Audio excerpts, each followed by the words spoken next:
हरिहरात्मने नमः। आप देख रहे हैं अस्तित्व टीवी।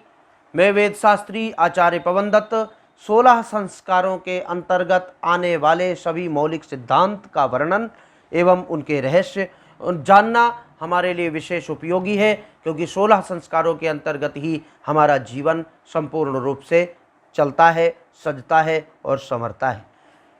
बालक के दांत निकलने का फल, सभी के यहाँ घर में बच्चे होते हैं, उनके दांत निकलने का क्या क्या फल होता है, हो सकता है आप इससे अनजान हो और जानकारी ना हो तो जान लें।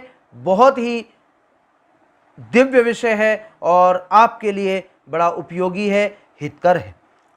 यदि पहले मास में बालक के दांत निकल आए तो स्वयं अपनी लिए कष्टकारी होता है वह बालक, और उसकी आयु के लिए अरिष्टकारक बहुत ज़्यादा होता है। दूसरे मास में भाई को कष्ट होता है, तीसरे मास में बहन को कष्ट होता है, चौथे मास में माता को, पांचवें मास में बड़े भाई के लिए विशेष कष्टकारी होता है। तो इसलिए 5 महीने तक दांत जो निकलते हैं उनका मूल रूप से उनका वर्णन है।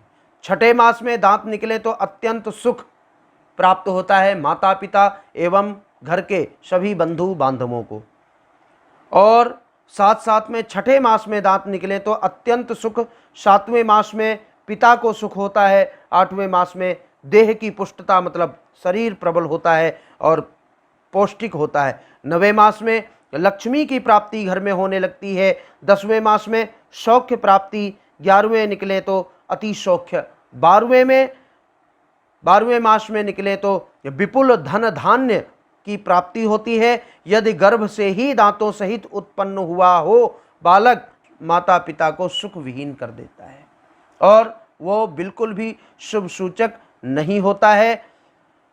तो इसलिए अथवा ऊपर की पंक्ति के दांत पहले निकलें तो भी माता पिता को थोड़ा सा कष्ट होता है और नान के पक्ष के लिए हानिकारक माना जाता है।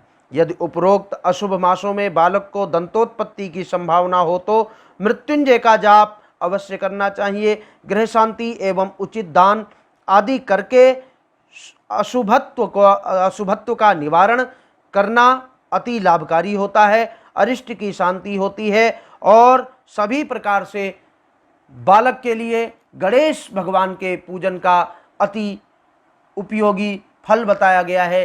तो जैसे ही दांत निकले, 6ठे महीने से पहले दांत निकले तो निश्चित है कि उसका दान, गणेश जी का पूजन, नारायण का पूजन कर लेना चाहिए, नहीं तो आपके लिए कहीं वो अशुभ ना हो और किसी प्रकार का आपके लिए कोई कष्ट ना आए, इससे आपको बचना है। और 6ठे मास से 12वें मास तक अगर जो बालक के दांत निकलते हैं तो आपके लिए अति उत्तम है, सर्वोत्तम है। हाँ, ऊपर वाले अगर जो दांत निकलते हैं तो नाना के पक्ष को दान देना चाहिए और उनको भगवान नारायण का पूजन कर लेना चाहिए, क्योंकि क्षीर सागर में रहते हैं और भगवान बड़े कृपालु हैं। तो इस प्रकार से आपने आज जाना बालक के दांत निकलने का संपूर्ण फल किस प्रकार से होता है और उनका रहस्य।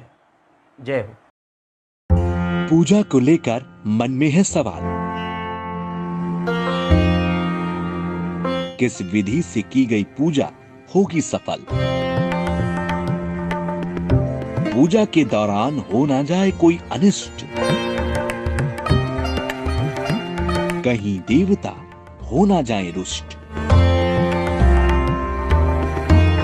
कैसे करें नवग्रह का पूजन?